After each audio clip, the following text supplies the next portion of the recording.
আমন্ত্রণ জানাচ্ছি সিলেট ভিউ সরাসরি সম্প্রচারে। সাথে রয়েছে আমি শ্রাবণী তালুকদার। হবিগঞ্জে গতকাল পুলিশের সাথে বিএনপির সংঘর্ষের পর আজ আবারও সংঘর্ষে জড়িয়েছে বিএনপি। হবিগঞ্জ পৌর শহরের শায়েস্তানগর পয়েন্টে আওয়ামী লীগ এবং বিএনপির মধ্যে সংঘর্ষ ঘটে। এ সময় দুই পক্ষের নেতাকর্মীরা ইটপাটকেল নিক্ষেপ করেন। আজ বিকেল ৬টা থেকে সন্ধ্যা ৭:৩০ পর্যন্ত এই সংঘর্ষটি চলে। পরে পুলিশ এসে পরিস্থিতির নিয়ন্ত্রণ করে। হবিগঞ্জে পুলিশের সঙ্গে গতকাল বিএনপির সংঘর্ষের সময় ২০ জন পুলিশ সদস্য আহত হয়েছেন। তাছাড়া বিএনপিরও অনেক নেতাকর্মী আহত হয়েছেন। সংঘর্ষে গুলিবিদ্ধ বিএনপির ৩ নেতাকে আশঙ্কাজনক অবস্থায় সিলেটে আনা হয়েছে। তাদের মধ্যে ২ জনকে রাখা হয়েছে নিবিড় পরিচর্যা কেন্দ্র আইসিইউতে। এবং এই ঘটনায় গুরুতর আহত হয়েছেন হবিগঞ্জ সদর থানার ভারপ্রাপ্ত কর্মকর্তা অজয় চন্দ্রদেব। এবং অজয় চন্দ্রদেবকে আজ দুপুরে ঢাকায় নিয়ে যাওয়া হয়েছে। শনিবার ১৯ আগস্ট রাতে বিএনপির ৩ নেতাকে আনা হয় সিলেটে এবং আজ দুপুরে ওসি অজয় চন্দ্রদেবকে ঢাকায় নিয়ে যাওয়া হয়েছে। জানা গেছে, শনিবার কেন্দ্রীয় কর্মসূচির অংশ হিসেবে সিলেট জেলা বিএনপির পদযাত্রার কর্মসূচি এবং বিক্ষোভ মিছিল ছিল। শুরু থেকে কর্মসূচি শান্তিপূর্ণ ছিল বলেই মন্তব্য করেছেন বিএনপির নেতাকর্মীরা। এবং বিএনপির নেতাকর্মীরা বলছেন, হঠাৎ করে পৌর শহর পয়েন্টে আসার পর পুলিশ তাদের উপর হামলা চালায়।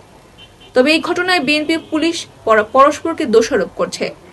পুলিশ বলছে, নেতাকর্মীদের তারা আহত করেননি, তারা নিজেদেরকে সেভ করার জন্য বাধ্য হয়ে টিয়ার শেল এবং ফাঁকা গুলি নিক্ষেপ করেছেন।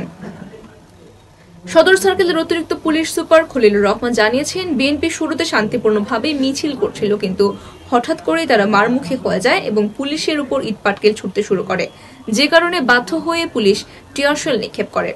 তবে টিয়ার শেল থেকে বাঁচতে বিএনপির নেতাকর্মীরা অগ্নিসংযোগ করেন এবং এই সময় অজয় চন্দ্রদেব গুরুতর আহত হন।